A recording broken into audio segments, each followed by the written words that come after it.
Okay, everybody. I presume there's a microphone available. Is there a roaming microphone? Yeah. So, there isn't. John, do you want to get started then? Yeah.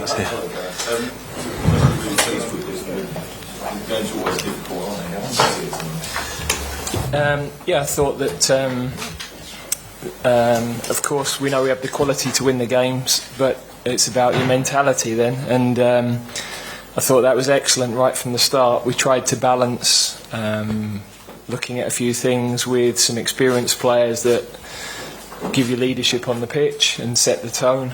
And that's how they've trained all week. So in particular, when we lost the ball, the reaction to winning it back was a sign that the team were in a good place mentally. And then, of course, some really good quality for the first couple of goals especially. So, yeah, we've made it look fairly straightforward. That, as we know from the last time here, isn't always the case. We've been able to look at a few things. We've been able to get players on. We've been able to get some players off. So, yeah, very pleased with the night. Mark? Well, when you look at all the players who weren't in that starting 11 tonight, it sort of shows the quality you've got in this squad in depth, that you can come away with 7 or 8 major players missing and still win 4-0. Yeah, but we never know when we're going to have people available. You know, there's always turnover of injuries, so it's important that you have that depth, that we give young players the chance, so that when they come into the team, they're used to being with the squad, they're comfortable with the group, and you sort of pass the baton on through these qualifying campaigns, because from month to month you're going to have to make changes. So that is very important that we have those options. Matt? Gareth, just wondered about your thoughts on Trent's performance, and if he is going to play in that position, is that something we have to commit to fairly early to give him the experience in that position before something, say, like a major championships next summer? Well, inevitably, a lot of what happens is going to be a little bit dependent on his club, because the fact that he's been playing partly in there with the ball, albeit a bit deeper, I think has helped his transition tonight. So he's getting used to what was pleasing tonight. He's getting used to receiving in tight areas with his back to goal, with players behind him, whereas he's used to receiving on the touchline with the play in front of him, and he was very comfortable doing that. So look, I've got no questions in my head he can do it. It's just learning some nuances of the role without the ball, especially, very different for him. But he's very keen to do it. He's enjoyed the sort of project, if you like. We talked about it about 4 weeks ago on the phone, and I think he's been excited by it. And he showed exactly what we think he could be capable of, and he gives us something different to our other midfield players. Good, Dan, and then Sam. Hey, Gareth. Sorry, I've lost that. You've spoken a lot in the past about sharing ideas with Eddie Jones and taking inspiration from him. I just wondered, now Ashes season is upon us, if you've ever spoken to Brendan McCullum, and if there's anything you can learn from Bazball. No, not to Brendan. I've had a couple of meetups with Rob Key. The team have been playing fairly solidly throughout, so less time to see Brendan. I don't know Brendan, but I've been introduced to Rob.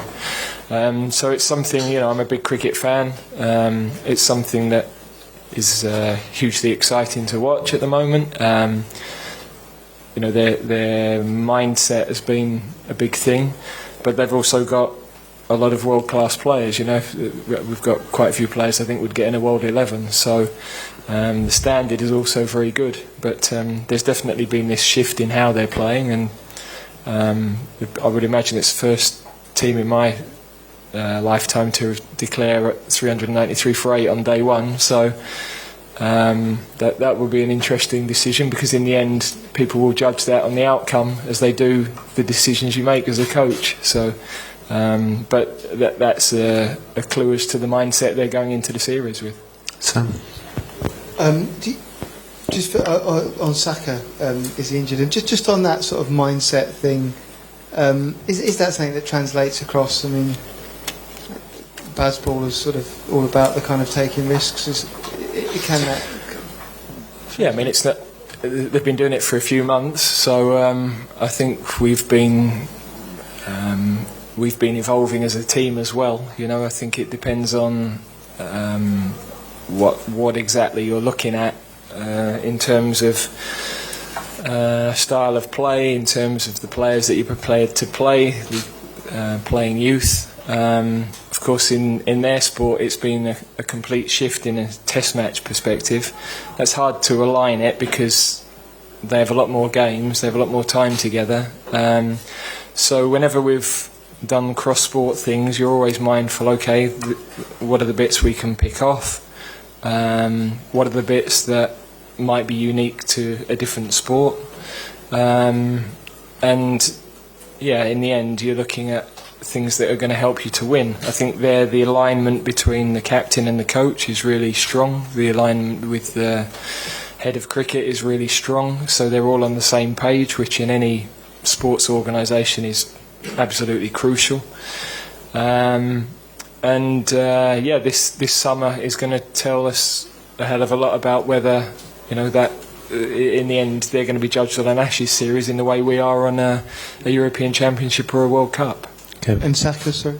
He's good, yeah. We just thought there's no point in taking any chances with the scoreline as it was. Okay, we've got 3 queued up. Start with Sammy. Hi, Gareth.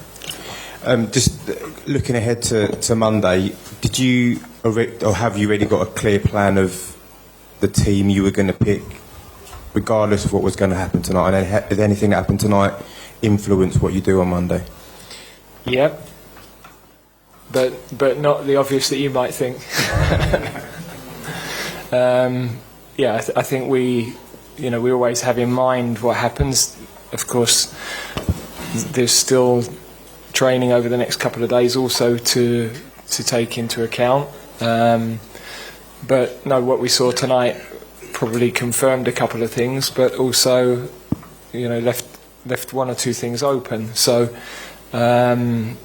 You've always got a plan, but normally we're on plan E, F or G by the time we get to match day because of players we've lost or things that have happened. So you always have to be flexible. But as I say, pleased to get the players off that we got off, and nice to give some minutes to some others as well.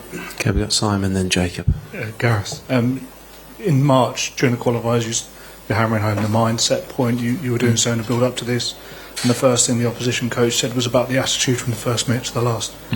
But that isn't going to count for anything unless you kick on again on Monday. Is that fair? Correct. Yeah, that's where we have to be. You know, we've just watched the team win 3 trophies. Why? Because pretty much every game I saw them play, the mentality was spot on.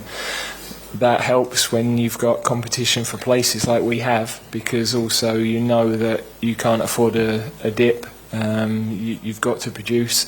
So sometimes you can say things as a coach, but the fact that there's somebody sitting ready to take your place that's a good player also has an impact. But we have good professionals. You know, everybody of course is excited by our younger players, but our senior players have a big impact on the way they train, the way they embrace the younger ones coming in, and the way they demand in the dressing room the mentality that they start to set. So it all plays a part. Jacob. Hi Gareth, do you see signs now that Maddison is really settling into the side, and also how did you feel that Eze did on his debut? Well, for Eze, nice to dip his toes. He's only had a few days training with us, so he's still getting used to everything, and it's of course a big step coming into a senior camp for the first time, even though he's been with the under-21s. You know, he's, I think, had his eyes opened to the level, the quality of the players, the intensity every day. So brilliant experience for him, and he's a fabulous boy, I have to say. Really, you know, gives a lot of energy every day, which is brilliant. With James, I thought, you know, that role where he can drift and The position he found for the third goal, I think, where he came inside and Trent's goal, the second one, wasn't it? That's what he is. He's comfortable receiving in those areas. He's not as quick or as strong as others, but he finds a way of wriggling in those spaces and in those tight areas. And again, he's a different type of player. So, with a lot of the players we're talking about, they may be suited for some games better than others. We play different opponents that pose different problems, but it's great to have those different types of players. Okay, guys, we'll wrap it up there. Thanks for your time. I would also say I did see England get 400 on the first day at Edgbaston in 2005. Knowledge. I was there, yeah.